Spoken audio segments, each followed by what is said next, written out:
નમસ્કાર, આપ જોઈ રહ્યા છો જીએસટીવી અને બિઝનેસ પ્લસ સાથે હું મનોજ।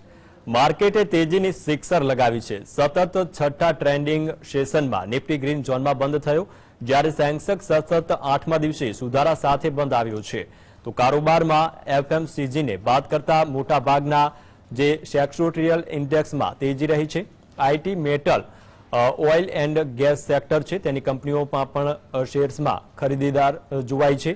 તો આ ઉપરાંત પાવર, કન્ઝ્યુમર્સ ગુડ્સના શેર્સમાં પણ લેવાયેલી છે। તો બોર્ડર્સ માર્કેટની વાત કરીએ તો બીએસસીનો મિડ કેપ અને સ્મોલ કેપ કંપનીઓના શેર્સમાં પણ તેજી જોવાય। બીએસસીનો મિડ કેપ ઇન્ડેક્સ 0.74% અને સ્મોલ કેપ ઇન્ડેક્સ 0.63% વધીને બંધ રહ્યો છે। તો દિવસના અંતે સેન્સેક્સમાં 0.40% અને નિફ્ટીમાં 0.46% વધીને બંધ થયો છે।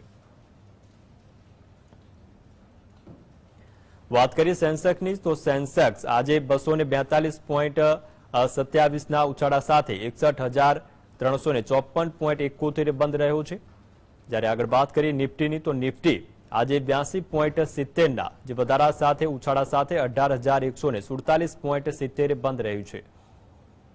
વાત કરીએ હીરો શેર્સની, તેમાં ઓએનજીસી તો ઓએનજીસીમાં આજે 5.30 રૂપિયાના વધારાના સારા પ્રદર્શન સાથે 164.25 રૂપિયાએ બંધ રહ્યા છે। જ્યારે આગળ વાત કરીએ ટેક મહિન્દ્રા શેર્સની તો ટેક મહિન્દ્રાના શેર છે તે 29.75 રૂપિયાના વધારા સાથે 1,053.45 બંધ રહ્યા। તો વાત કરીએ અન્ય શેરની એચડીએફસી લાઈફની તો એચડીએફસી લાઈફના શેર છે તે આજે 14.75 રૂપિયાના વધારા સાથે 544.50 બંધ રહ્યા છે। જ્યારે અન્ય શેર્સની વાત કરીએ તેમાં હિન્દાલ્કો તો હિન્દાલ્કો છે તે આજે 10.5 રૂપિયાના વધારા સાથે 446.15 રૂપિયાએ બંધ રહ્યા છે। ઉપરાંત આગળ વાત કરીએ જીરો શેર્સની તો આજે હીરો મોટકોપ છે તે 62.70 રૂપિયાના ઘટાડા સાથે આજે 2,495.90 રૂપિયાએ બંધ રહ્યા। જ્યારે આગળ અન્ય શેર છે સન ફાર્મા તો સન ફાર્માના શેર છે તે આજે 14.60 રૂપિયાના ઘટાડા સાથે 973.5 રૂપિયાએ બંધ રહ્યા છે। તો અલ્ટ્રાટેક સિમેન્ટની વાત કરીએ તો અલ્ટ્રાટેક સિમેન્ટના શેર છે તે આજે 99.60 રૂપિયાના ઘટાડા સાથે 7,456.60 રૂપિયાએ બંધ રહ્યા। વાત કરીએ ભારતી એરટેલની તો ભારતી એરટેલના શેર છે તે આજે 9.10 રૂપિયાના ઘટાડા સાથે 790.20 બંધ રહ્યા।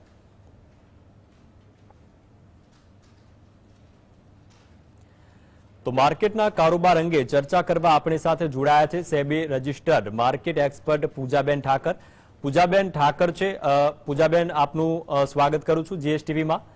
પૂજાબેન, આપણે વાત કરીએ કે સપ્તાહના પહેલા કારોબારના જે દિવસની માર્કેટમાં તેજી રહી છે, આ સાથે સતત છઠ્ઠા દિવસે સેન્સેક્સ અને નિફ્ટી સારા વધારા સાથે બંધ થયા છે। શું કહેશો માર્કેટની આ મુવમેન્ટ વિશે? અત્યારે માર્કેટમાં જોઈએ તો સારી એવી તેજી છે। એક હું રેન્જ જોઉં તો અત્યારે એ રેન્જની અપર રેન્જમાં અત્યારે કામ કરે છે। ઉપરનામાં 18,240 થી લઈને 18,940 એક અપર રેન્જ તરીકે કામ કરી શકે નિફ્ટી, અને અત્યારે એ જ રેન્જની અંદર ચાલે છે। પણ અત્યારે મને ન્યૂ પોઝિટિવ લાગે છે। હવે બીજું, આજથી યુએસ માર્કેટમાં ફેડની મીટિંગ છે તો એ વધારે અફેક્ટ કરશે। એનું આજથી મીટિંગ ચાલુ થશે તો એના આઉટકમ પછી હવે ક્લેરિટી આવશે। લગભગ પોસિબિલિટી એવી છે કે 0.50 બેઝિસનું ડિસ્કાઉન્ટ આવી શકે। તો શું આવે છે એ એક ચોક્કસ થાય પછી માર્કેટમાં થોડી ઘણી ક્લેરિટી વધુ આવશે। અત્યારે જોઈએ તો મને એવું લાગે છે કે હજી આવતીકાલે આ અપર રેન્જની અંદર બજાર રમતું દેખાય અને પછી અપર રેન્જથી થોડો ઘણો ઘટાડો જોવા મળે, પણ એ ઘટાડો પણ હેલ્ધી હશે કારણ કે ઓવરઓલ તેજી સારી દેખાઈ રહી છે, તો એ ઘટાડાનો લાભ લઈ શકાય। જી, એક કોલર જીતેન્દ્રભાઈ આપણી સાથે જોડાયા છે। જીતેન્દ્રભાઈ, આપનો પ્રશ્ન જણાવો। મારી પાસે રેલવેના બધા શેર છે, આઈઆરએફસી, આઈઆરસીટીસી, પછી આરવીએનએલ, ઇરકોન, બધામાં 50% ઉપર પ્રોફિટ થાય છે। તો એને શું કરું, જાળવી રાખું કે પછી પ્રોફિટ બુક કરું? હું જનરલ, તમે મને 5 થી 6 સ્ટોક કીધા એટલે જનરલ તો રિપ્લાય ન કરી શકું, પણ જો આઈઆરસીટીસી માટે હું સ્પેશિયલી કહું તો મને આઈઆરસીટીસી એવું લાગે છે કે તમારે હોલ્ડ કરવો જોઈએ. અત્યારે એનું લેવલ પડે છે 628, એક રેઝિસ્ટન્સ છે 626 નો બંધ છે. 628 ઉપર જો બે બંધ આપી દે છે તો ફરીથી બીજો એક બ્રેકઆઉટ લેશે અને આગળની તેજી દેખાય છે. તો આઈઆરસીટીસી માં મને લાગે છે કે તમારે હોલ્ડ કરવું જોઈએ. ઇરકોનની જો હું વાત કરું તો ઇરકોનમાં પણ મને સારી તેજી દેખાય છે. થોડોક ઓવરબોટ થયો છે તો તમે ઇરકોનમાં 50% નું તમે પ્રોફિટ બુકિંગ કરી શકો છો. જી, અન્ય કોલર દિનેશ આપણી સાથે જોડાયા છે. દિનેશ, જણાવો આપનો પ્રશ્ન. હેલો જી દિનેશ. ઇરકોનમાં આજે આટલો બધો ભાવ વધ્યો, કેમ, શું કારણ છે અને ક્યાં સુધી જઈ શકે એમ લાગે? એના પર્ટિક્યુલર ન્યૂઝ મને અત્યારે ખ્યાલ નથી કે શાના લીધે વધ્યો છે, પણ એની અત્યારે જે રીતે મેં હમણાં જ વાત કરી, અત્યારે એક ઓવરબોટ પોઝિશનમાં છે. સ્ટોકેસ્ટિક એનું 91% થઈ ગયું છે અને આરએસઆઈ પણ ઘણી ઉપર બતાવે છે. તો થોડો ઘણો ઉછાળેથી ઘટી શકે એવું બની શકે. તો જે આજનો 86 રૂપિયા બંધ આવ્યો છે, બની શકે કે નીચેનામાં એ 83-84 સુધી આવી શકે. જી, અન્ય કોલર અરવિંદ જોડાયા છે. અરવિંદ, જણાવો. અમર રાજા બેટરી છે મારી પાસે 610 ના ભાવે અને કરૂર વૈશ્ય બેંક છે 110 ના ભાવે. તો બંનેમાં રાખી મૂકું કે લોસ બુક કરી લઉં? જી, પહેલા અમર રાજા બેટરીની વાત કરું તો અમર રાજા બેટરી એની આરએસઆઈ 56 ની છે. ચાર્ટ મને ઘણો સારો લાગી રહ્યો છે. મોમેન્ટમ પણ અત્યારે ચાર્ટમાં સારી પકડાઈ છે અને ચાર્ટમાં સ્ટ્રેન્થ પણ સારી છે. તો હું કહીશ કે અમર રાજા બેટરીને ડેફિનેટલી તમારે હોલ્ડ કરવો જોઈએ. મને લાગે છે કે 628 ઉપર અત્યારે તમે શોર્ટ ટર્મ ટુ મિડ ટર્મમાં ટાર્ગેટ મૂકી શકો છો. 628 ઉપર જો 3 થી 4 બંધ આવે તો ફરીથી એમાં બીજો એક ઉછાળો જોવા મળી શકે એમ છે. તો તમે અમર રાજા બેટરીને હોલ્ડ કરી શકો છો. કરોડ વૈશ્ય બેંકની જો હું વાત કરું તો એનો એક રેઝિસ્ટન્સ પડે છે. એ રેઝિસ્ટન્સ છે અહીંયા જ 97.50 નો બંધ આવ્યો છે અને રેઝિસ્ટન્સ છે એનો 99 રૂપિયા ને 60 પૈસા પાસે. તો મને લાગે છે કે એ રેઝિસ્ટન્સને એ ટેસ્ટ કરશે. જો તમારે થોડીક વેઇટ કરવી જોઈએ 2-4 દિવસની, અને જો એના ઉપર 100 રૂપિયા ઉપર એ સસ્ટેન થઈ અને 1 થી 2 બંધ આપી દે છે તો પછી તમને એક ઉછાળો જોવા મળી શકે છે જે 107-108 સુધી જઈ શકે એમ છે. તો આ લેવલ્સને તમે ધ્યાનમાં રાખી અને પોઝિશન્સ તમારી હોલ્ડ કરી શકો છો, કારણ કે બજારમાં અત્યારે ઓવરઓલ સારી પોઝિટિવિટી દેખાઈ રહી છે. જી, પૂજાબેન, બીજો એક પ્રશ્ન હતો કે મિર્ઝા ઇન્ટરનેશનલ છે તેમાં હાલના તબક્કે રોકાણ કરી શકાય કે નહીં? મિર્ઝા ઇન્ટરનેશનલની જો હું વાત કરું તો ચાર્ટ એનો સારો એવો કોન્સોલિડેટ થયો છે અને પછી હવે ધીમે ધીમે એની પરિસ્થિતિ જે સામાન્ય થઈ રહી છે એમાં અત્યારે એક રેઝિસ્ટન્સ પડે છે. એ રેઝિસ્ટન્સ છે 81 રૂપિયાનું. એટલે તમે 6-8 મહિના માટેનું જો મને ટાઈમ પીરિયડ માટે પૂછતા હોય તો મને લાગે છે કે આ 62 નો જે બંધ આવ્યો છે 81 ના ટાર્ગેટ માટે તમે એને નવી એન્ટ્રી કરી શકો છો. અત્યારે ચાર્ટ ઘણો પોઝિટિવ દેખાઈ રહ્યો છે. જી, અને કોલર ચંદ્રકાંતભાઈ આપણી સાથે જોડાયા છે. ચંદ્રકાંતભાઈ, જણાવો આપનો પ્રશ્ન. હા, રિલાયન્સ ઇન્ડસ્ટ્રીઝના જે આજે તેની કારોબારી હતી અને એમાં રિલાયન્સ ના કંઈક બીજા શેર આપવાના હતા, તો એમાં કંઈ આપ જાણતા હોય તો જરા માહિતી આપશો. મને એમનો પ્રશ્ન ક્લિયર નથી સંભળાઈ રહ્યો, પણ આઈ થિંક એમણે રિલાયન્સ ઇન્ડસ્ટ્રીઝ વિશે પૂછ્યું છે અને આજે એની જે કારોબારી મીટિંગ હતી એના વિશે કદાચ પૂછ્યું છે. મીટિંગ વિશે હજી પણ મારે જોવાનું બાકી છે, પણ જો હું ચાર્ટની દ્રષ્ટિએ રિલાયન્સને કહું તો મને રિલાયન્સનો ચાર્ટ ઘણો પોઝિટિવ લાગે છે. એની આરએસઆઈ પણ 87 ની છે, એટલે કે ચાર્ટમાં હજી પણ સ્ટ્રેન્થ સારી છે અને ઉપરનામાં મને લાગે છે કે 2535 સુધી જઈ શકે એમ છે. તો 2535 માટે તમે હોલ્ડ કરી શકો છો રિલાયન્સને. જી, અન્ય કોલર મયુરભાઈ આપણી સાથે જોડાયા છે. મયુરભાઈ, જણાવો આપનો પ્રશ્ન. આ ભાવે હિન્દુસ્તાન કોપર ને જીએસએફ થી લઈ શકાય? હિન્દુસ્તાન કોપર ને જીએસએફ. જી, હિન્દુસ્તાન કોપરની પહેલા વાત કરું તો હિન્દુસ્તાન કોપર ડેફિનેટલી તમે આ ભાવે લઈ શકો છો. 104 નો આજે બંધ આવ્યો છે એની ઉપર જ આ એનું બ્રેકઆઉટ છે. 102 ઉપર એને બ્રેકઆઉટ લીધું છે, એટલે આજે 102 ઉપર પહેલો બંધ આવ્યો છે. હજી 1 થી 2 બીજા બંધ આવવા દો. જો એ બીજા 2 બંધ પણ 102 ઉપર હોય તો પછી એ સારો એવો બ્રેકઆઉટ લેશે અને પછી મને લાગે છે કે તમને એમાં 130-137 સુધીના ભાવ જોવા મળી શકે એમ છે. તો હિન્દ કોપરમાં તમે આ ઘટાડે એનો લાભ લઈ શકો છો. જીએસએફસી ની જો હું વાત કરું તો જીએસએફસી નો ચાર્ટ પણ મને ઘણો પોઝિટિવ લાગી રહ્યો છે. સારો એવો ઉછાળો આપણે ગયા અઠવાડિયામાં જોયો છે. એ પ્રમાણે મને લાગે છે કે જે રીતનો ઉછાળો છે જો થોડું ઘણું ઘટે છે અને નીચે 145-142 આવે છે તો પણ તમે ઘટાડે પણ એને લઈ શકો છો. ઓવરઓલ હું જો લાંબા ગાળે વાત કરું તો મને લાંબા ગાળે આમાં સારું ઘણો ઉછાળો લાગી રહ્યો છે. જી, અને કોલર ભરતભાઈ જોડાયા છે. ભરતભાઈ, આપનો પ્રશ્ન જણાવશો. આજે જે શેરોમાં બ્રેકઆઉટ આવ્યું હોય બી ગ્રુપના શેરોમાં, એમાંથી આવતીકાલે ટ્રેડિંગ કરવું હોય ખાલી આવતીકાલના દિવસ પૂરતું, તો 3-4 શેરના નામ આપશો બી ગ્રુપના? જી, સૌથી પહેલી જો હું વાત કરું તો ટેક મહિન્દ્રામાં એક બ્રેકઆઉટ જેવું છે, પણ એ પણ એક જ પોઝિટિવ બંધ આવ્યો છે. બ્રેકઆઉટ એનું 1051 ઉપર હતું અને આજે 1053 બંધ આવ્યો છે, પહેલું બંધ આવ્યું છે. પણ બ્રેકઆઉટ માટે જનરલી 3 થી 4 બંધ બ્રેકઆઉટ લેવલની ઉપર હોવા જોઈએ, તો ટેક મહિન્દ્રાને તમે ધ્યાનમાં રાખી શકો છો. એ સિવાય તમે જુઓ તો LIC હાઉસિંગમાં પણ બ્રેકઆઉટની નજીક છે, એનો બ્રેકઆઉટ પડે છે 360 પાસે અને બંધ આવ્યો છે 355, તો તમે એને પણ વોચ આઉટ કરી શકો છો. એ સિવાય જોઈએ તો HDFC લાઈફમાં બ્રેકઆઉટ ઓલરેડી લઈ ચૂક્યું છે, એનું બ્રેકઆઉટ 532 પાસે હતું, 532 ઉપર એને ઓલરેડી બ્રેકઆઉટ લીધું છે, તો તમે આમાં એન્ટ્રી અત્યારે કરી શકો છો. અને બાકીના જે 2 શેર મેં કીધા એને તમે 3-4 દિવસ માટે વોચ આઉટ કરી શકો છો. HDFC લાઈફમાં મને એવું લાગે છે કે 567 અને 567 ઉપર જો એ સસ્ટેન થાય તો 588-89 સુધી એ જઈ શકે એમ છે, તો એના માટે તમે આ બે લેવલને ધ્યાનમાં રાખીને કામ કરી શકો છો. અને એના માટે તમારો સ્ટોપ લોસ હોવો જોઈએ 530 નો. જી, બીજું એ કે અદાણી ગ્રીન એનર્જીમાં રોકાણ કરનારા રોકાણકારો છે તેમને આપ શું સલાહ આપશો? અદાણી ગ્રુપમાં હજી પણ થોડું મને એટલું અટ્રેક્ટિવ નથી લાગતું. એની ચાર્ટ પેટર્ન પણ જો હું પર્ટિક્યુલરલી અદાણી ગ્રીનની જોઉં તો હજી પણ એ કોન્સોલિડેશન ફેઝમાં છે. એની એક નિર્ધારિત રેન્જની અંદર એ પ્લે કરી રહ્યો છે. એની રેન્જ અત્યારે આપણે જોઈએ તો ઉપરનામાં 988 સુધી જાય છે અને નીચેનામાં 963 સુધી જાય છે. આ રેન્જની અંદર આ રમતો દેખાઈ રહ્યો છે. જ્યારે આ રેન્જની ઉપર થોડીક મુવમેન્ટ કરશે પછી એનામાં મુવમેન્ટ તમને જોવા મળી શકે એમ છે, તો હું હાલ પૂરતા હજી પણ એમાં વેઇટ કરવાનું કહીશ. જી, પૂજાબેન અમારી સાથે જોડાયેલા રહે છે. પૂજાબેન આપણી સાથે જોડાયેલા છે. એક કોલર ભુવનભાઈ આપણી સાથે જોડાયેલા છે. ભુવનભાઈ, આપનો પ્રશ્ન જણાવશો. પૂછવાનું હતું કે તમે પર્સનલ એડવાઇઝર જો અપોઇન્ટ કરવા આવે તો તમે કહી શકો છો, અને તે તમારું ગ્રુપ હોય એનો કોન્ટેક્ટ નંબર જો આપી શકતા હોય તો એ આપી શકો છો. Thank you.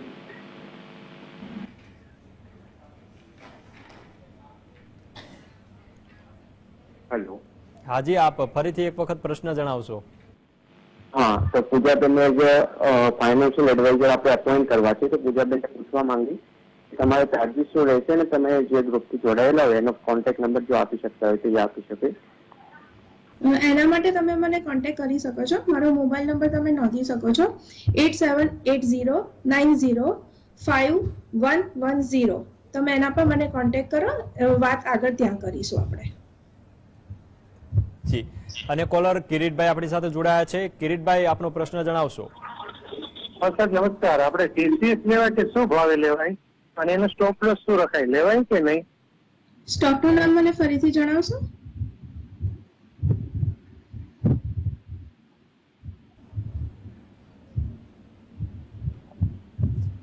કિરીટભાઈ, આપનો પ્રશ્ન ફરીથી જણાવશો. જી, બીજું એ કે તમે સ્ટોક જે SIP કે મ્યુચ્યુઅલ ફંડ SIP છે આ બંનેમાંથી હાલના તબક્કે કોને વધારે પ્રાધાન્ય આપવાની સલાહ આપશો? હું સ્ટોક SIP ને વધારે પ્રાધાન્ય આપું છું મ્યુચ્યુઅલ ફંડની કમ્પેરમાં, બીકોઝ હું પોતે જે રીતે હું પોતે ઇન્વેસ્ટમેન્ટ એડવાઇઝર છું અને જે રીતે મને અત્યારે બજારની ખ્યાલ આવતો હોય તો મને લાગે છે કે જ્યારે મને ખ્યાલ હોય કે કયા સ્ટોક્સમાં વધારે તેજી દેખાય છે, કયા સેક્ટર ચાલે છે, તો એ સેક્ટર વાઇઝ હું મારો પોર્ટફોલિયો પોતે બનાવી શકું છું. એના માટે પોતાનું એનાલિસિસ આપણે જાતે કરી શકીએ છીએ અને જ્યારે આપણે જાતે એનાલિસિસ કરી અને કોઈ કામ કરતા હોય છે તો એ પોર્ટફોલિયો એના ઉપર કંટ્રોલ આપણો હોય છે, તો આપણે એ એન્ટ્રી પોઈન્ટ એક્ઝિટ પોઈન્ટ પણ આપણે નક્કી કરી શકતા હોય છે. એ પ્રમાણે સારો પોર્ટફોલિયો આપણે બનાવી શકીએ. તો એ રીતે મને લાગે છે કે સ્ટોક SIP ને વધુ પ્રાધાન્ય આપવું જોઈએ મ્યુચ્યુઅલ ફંડની કમ્પેર. જી, અને કોલર એક રીટાબેન આપણી સાથે જોડાયા છે. રીટાબેન, જણાવો આપનો પ્રશ્ન. હેલો. જી, કાર્ડ આ ભાવે લેવાય? જી, કાર ટ્રેડનો હું ચાર્ટ જોઉં અત્યારે તો મને ઘણો પોઝિટિવ લાગી રહ્યો છે. ઇનફેક્ટ એનું એક બ્રેકઆઉટ લેવલ પડતું હતું 423 પાસે. 423 ઉપર ઓલરેડી એના 2 બંધ આવી ચૂક્યા છે, એટલે હવે મને લાગે છે કે બ્રેકઆઉટની નજીક છે. 423 ઉપર હજી જો બીજા 2 બંધ આપી દે છે તો એ ક્લિયરલી બ્રેકઆઉટ લેશે, પછી તમને એક ઉછાળો એક્સપેક્ટ કરી શકો છો. જે મને લાગે છે કે 467 અને 467 ઉપર સસ્ટેન થાય તો 480 સુધી પણ જઈ શકે એમ છે. એના માટે તમારે લોંગ ટર્મમાં થોડું હોલ્ડ કરવું પડશે. જી, અને કોલર લલિતભાઈ જોડાયા છે. લલિતભાઈ, આપનો પ્રશ્ન જણાવશો. મારી પાસે GSFC અને PFC આ બંને શેરો છે. અત્યારે થોડો ઘણો નફો થાય છે, પણ મારે 3 થી 4 વર્ષ માટે રાખવા છે, તો રાખી શકાય ખરા? જી, જીએસએફસી માટે હું હમણાં જ કહી ચૂકી છું. મને જીએસએફસી નો ચાર્ટ ખૂબ સારો લાગે છે અને છેલ્લા 4 દિવસમાં પણ સારો એવો ઉછાળો આપણે જોઈ ચૂક્યા છે. તો એ ઉછાળા પછી થોડું જો સામાન્ય ઘટે બી છે તો 140 145 સુધી પણ જાય છે, તો પણ તમારે ઘટાડે બીજા એવરેજ આઉટ કરવા જોઈએ. અને જે રીતે તમે 3-4 વર્ષનો ટાઈમ પીરિયડ આપ્યો, મને લાગે છે લાંબા ગાળે તમને આમાં સારું રિટર્ન મળી શકે એમ છે. પીએફસી ની જો હું વાત કરું તો મને પીએફસી નો ચાર્ટ પણ ખૂબ જ સારો લાગી રહ્યો છે. પીએફસી એ બ્રેકઆઉટ લેવલ ઉપર 2 પોઝિટિવ બંધ આપી દીધા છે. એનો બ્રેકઆઉટ લેવલ 168 ઉપર હતો, 168 ઉપર એ બ્રેકઆઉટ લેતું હતું અને બંધ આવ્યો છે એનો 173. એટલે મને લાગે છે કે આ બ્રેકઆઉટ લઈ લેશે અને ઉપરનામાં ઉછાળામાં તમને 186 અને 186 ઉપર સસ્ટેન થાય તો 194 સુધીના ભાવ પણ તમને જોવા મળી શકે એમ છે. એના માટે તમારે સ્ટોપ લોસ ને ધ્યાનમાં રાખવાનું છે 167. જી, કોલર દિલીપભાઈ આપણી સાથે જોડાયા છે. દિલીપભાઈ, આપનો પ્રશ્ન જણાવશો. BEL ભારત ઇલેક્ટ્રોનિક્સ લિમિટેડમાં 50% જેવો નફો થાય છે, તો બુક કરી લઉં. અને અદાણી વિલ્મર IPO ના લાગેલા છે, તો એમાં શું કરવું? જી, પહેલા BEL ની વાત કરું તો BEL અત્યારે ઓલરેડી બ્રેકઆઉટ ઉપર પહેલું એક પોઝિટિવ આપી દીધું છે. જે તમે વાત કરી કે જ્યારે બ્રેકઆઉટ આપવાનું હોય તો એ લેવલ ઉપર 3 થી 4 બંધ આપવા જોઈએ. તો એમાંનું આજે એક પહેલું બંધ આવ્યું છે 109 ઉપર, એનું બ્રેકઆઉટ માફ કરશો 103 ઉપર એનું બ્રેકઆઉટ આવે છે અને એનો બંધ છે 104 નો. મને લાગે છે કે એનો ચાર્ટ ખૂબ જ સ્ટ્રોંગ છે, પોઝિટિવ છે. RSI પણ સારી સ્ટ્રેન્થ બતાવી રહ્યું છે. તો સારી સ્ટ્રેન્થ સાથે આ બ્રેકઆઉટ લેશે તો મને એમાં લાગે છે કે તમને ઉછાળો જોવા મળી શકે એમ છે. જે 114 અને 114 ઉપર સસ્ટેન થાય તો તમને 130 સુધીના ભાવ પણ લાંબા ગાળે જોવા મળી શકે એમ છે. તો BEL માં મને લાગે છે કે તમારે હોલ્ડ કરવું જોઈએ અને એના માટે તમારો સ્ટોપ લોસ હોવો જોઈએ 96.40 નો. જી, અન્ય કોલર મનુભાઈ આપણી સાથે જોડાયા છે. મનુભાઈ, આપનો પ્રશ્ન જણાવો. હેલો બેન, મારી પાસે 4 શેર ટાટા સ્ટીલ ના છે, તો એટલીસ્ટ 1 વર્ષમાં ક્યાં સુધી જઈ શકે એનું ભવિષ્ય જણાવો. જી, ટાટા સ્ટીલનો ચાર્ટ અત્યારે ખૂબ જ પોઝિટિવ લાગી રહ્યો છે. ઇનફેક્ટ એને એક બાય સિગ્નલ પણ આવે છે. RSI પણ 64 ની છે, એટલે કે હજી પણ ચાર્ટમાં સારી સ્ટ્રેન્થ બતાવી રહ્યું છે. જે તે 1 વર્ષનો ટાઈમ પીરિયડ કીધો તો હું વર્ષના માટે તમને એક્ઝેક્ટ ટાર્ગેટ ના આપી શકું, પણ મને લાગે છે કે એ ઉછાળો તમને બતાવી શકે એમ છે. અને ઉછાળે તમને 134 અને 134 ઉપર જો સસ્ટેન થાય તો પછી તમને બીજા 30 થી 40 રૂપિયાનો ઉછાળો તમને લાંબા ગાળે જોવા મળી શકે એમ છે. અન્ય કોલર કિરીટભાઈ જોડાયા છે. કિરીટભાઈ, આપનો પ્રશ્ન જણાવશો. અમારી પાસે દ્વારકા સુગર ને રેણુકા સુગર પડ્યા છે, 2 માં પોટ જાય છે, તો હોલ્ડ કરું કે વેચી નાખો? રેણુકા સુગરની જો હું વાત કરું તો મને ચાર્ટમાં વાંધો નથી લાગતો. ઇનફેક્ટ અહીંયાથી મને એવું લાગે છે કે ઉપર જઈ શકે એવી પોઝિશનમાં છે. એની RSI પણ 58 ની છે, એટલે કે ચાર્ટમાં સ્ટ્રેન્થ છે અને હવે ધીમે ધીમે એ મોમેન્ટમ પકડી રહ્યું હોય એવું લાગે છે. કોન્સોલિડેટ થઈ અને બેઝ પણ એને સારો એવો બનાવ્યો છે. તો મને લાગે છે કે આમાં તમારે રેણુકામાં પોઝિશનને હોલ્ડ કરવી જોઈએ. ઉપરનામાં મને 54 અને 54 ઉપર જો સસ્ટેન થાય તો આગળનામાં બીજા 7 થી 8 રૂપિયા વધી શકે એવી મને શક્યતા લાગી રહી છે. અન્ય કોલર રાહુલભાઈ જોડાયા છે. રાહુલભાઈ, જણાવો આપનો પ્રશ્ન. હા બેન, આપણે મેન્ટેન ફાર્માસ્યુટિકલ ના શેર લાગે તો રાખવા કે કાઢી નાખવા? અત્યારે ફાર્માસ્યુટિકલ સેક્ટરમાં જો હું વાત કરું તો મને થોડું હજી પણ એમાં મુવમેન્ટ દેખાતી નથી. એટલું અટ્રેક્ટિવ સેક્ટર અત્યારે મને લાગી નથી રહ્યું. એની કમ્પેરિઝનમાં આપણે જોઈએ તો આજે જે રીતે ઉછાળામાં જોઈએ તો મેટલ સેક્ટરમાં સારો ઉછાળો હતો, IT સેક્ટરમાં સારો ઉછાળો હતો, કેમિકલ સેક્ટર છે, મિડ કેપ્સમાં પણ તમે જઈ શકો છો. તો ઘણા બધા અત્યારે જે બજારની એક સારી તેજી જોવા મળી રહી છે એમાં ઘણા બધા સેક્ટર છે જે ખૂબ સારું પરફોર્મ કરી રહ્યા છે, જ્યારે ફાર્મા સેક્ટરમાં એટલો ઉછાળો જોવા નથી મળતો. તો બેટર છે, મને લાગે છે કે તમે એક્ઝિટ થઈ અને બીજા સારા ઓપ્શન્સમાં જઈ શકો એમ છે. જી, બીજા એવા કયા પરિબળો છે કે જે હાલના તબક્કે શેર બજારને અસર કરી રહ્યા છે? અત્યારે જોઈએ તો ખાસ કરીને જે મેં વાત કરી યુએસની મીટિંગ, આજે યુએસમાં ફેડની મીટિંગ છે આજે, જેનું પરિણામ આવતીકાલ પછી આવશે, તો એ વધારે ઇફેક્ટ કરતું મને લાગે છે. એના સિવાય અત્યારે જોઈએ તો એવું કોઈ ખાસ બીજું પરિબળ નથી. ઓવરઓલ બજારમાં મને તેજી લાગી રહી છે. જી, અને કોલર અલ્પેશભાઈ આપણી સાથે જોડાયા છે. અલ્પેશભાઈ, આપનો પ્રશ્ન જણાવશો. મારી પાસે ઇરકોન ઇન્ટરનેશનલ અને RVNL 19 રૂપિયાના 5,000 19 રૂપિયાના ભાવ 5,000 છે. આનું શું ખરાબ બને? જી ઇરકોન હું ઓલરેડી કહી ચૂકી છું ઇરકોન ઇન્ટરનેશનલ વિશે. પહેલા આરવીએનએલ વિશે જો હું વાત કરું તો આરવીએનએલ માં છેલ્લા લાસ્ટ વીકમાં આપણે સારો એવો ઉછાળો જોઈ ચૂક્યા છે. એની અત્યારે આરએસઆઈ પણ 89 ની બતાવે છે, એટલે કે થોડીક ઓવરબોટ પોઝિશન બતાવે છે. તો મને લાગે છે અહીંયાથી અથવા થોડુંક ઉપર જઈને પણ સામાન્ય 1-2 રૂપિયા જઈ અને થોડું કરેક્શન તો બતાવશે, જે ઘટાડે મને લાગે છે કે 110 સુધી એડજસ્ટ થવા આવી શકે એમ છે. જી કોલર નયનભાઈ જોડાયા છે. જી નયનભાઈ, પિરામલ ફાર્મા અને કલ્યાણ જ્વેલર્સ લઈ શકાય? પિરામલ ફાર્મા અને કલ્યાણ જ્વેલર્સ. જી પિરામલ ફાર્મા જે મેં હમણાં જ વાત કરી કે ફાર્મા સેક્ટરમાં અત્યારે એટલી મુવમેન્ટ દેખાતી નથી, અને સેમ વસ્તુ મને પિરામલ ફાર્માનો ચાર્ટ લાગી રહ્યો છે. આરએસઆઈ એની હું જોઉં અત્યારે તો 49 ની છે, 50 ની નીચે આરએસઆઈ છે, અને મુવમેન્ટ પણ ખૂબ જ ઓછી છે. તો મને લાગે છે કે આના કરતા તમે બીજા બેટર ઘણા ઓપ્શન્સ છે જેમાં તમે વર્કઆઉટ કરી શકો છો. જી કોલર હરિકૃષ્ણભાઈ આપણી સાથે જોડાયા છે. જી હરિકૃષ્ણભાઈ, મારી પાસે 58 ના ભાવના 1000 શેર મિર્ઝા ઇન્ટરનેશનલ ના છે. જી મિર્ઝા ઇન્ટરનેશનલ ની હું જો વાત કરું તો મિર્ઝા ઇન્ટરનેશનલ ચાર્ટ અત્યારે મને બ્રેકઆઉટ ની નજીક લાગે છે, થોડો ઘણો કોન્સોલિડેટ થયો છે. હજી પણ એની આરએસઆઈ 31 ની છે, એટલે કે ચાર્ટમાં સ્ટ્રેન્થ નથી. તો મને લાગે છે કે એને થોડુંક ટેસ્ટિંગ કરવું જોઈએ. અઠવાડિયું એક હજી પણ નિર્ણય લેતા પહેલા વોચ આઉટ કરવું જોઈએ એવું મને લાગે છે. 62 નો આજનો ક્લોઝિંગ છે, એનો જે બ્રેકઆઉટ લેવલ છે એ 76 ઉપર છે, એટલે કે બ્રેકઆઉટ બી હજી થોડુંક 6-1 રૂપિયા દૂર લાગે છે. તો એ પ્રમાણે મને લાગે છે કે તમારે અઠવાડિયું એને હજી વોચ આઉટ કરવું જોઈએ.